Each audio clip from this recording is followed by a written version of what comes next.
I'm a flight attendant, and I had these kids on this flight that reacted the same way to the snacks, but their parents reacted really differently. The kids were around a year and a half to maybe 2.5 years old. One kid was sitting in the window seat, and the parent was right next to them in the middle seat. They give the kid the snack pack, and the kid was playing around with it. They're crinkly, they make noise, it's crunchy, all of the stuff. Kid bites into it, and it just goes everywhere, and they were like, yeah, this is so cool. And they just start crushing all of this snack mix into everything. And the parent does nothing. The parent is just looking at them.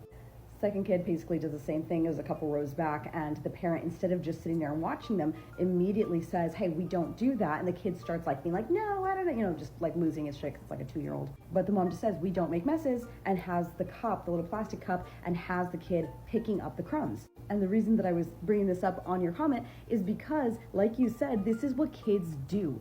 These kids had an age-appropriate reaction to this really fun, crinkly bag that's brightly colored, and it's up to the parents to then teach them what is appropriate in that moment. And so a lot of people get angry at children for being children and having age-appropriate responses, when we have to understand that they are still learning to be humans. And the second mom said something that stuck with me. She told the kid, this is the natural consequence for what you chose to do. And I was like, oh my gosh, that's actually really smart, because consequences aren't always painful or bad or scary. They can also just be you did this, so now you have to do this.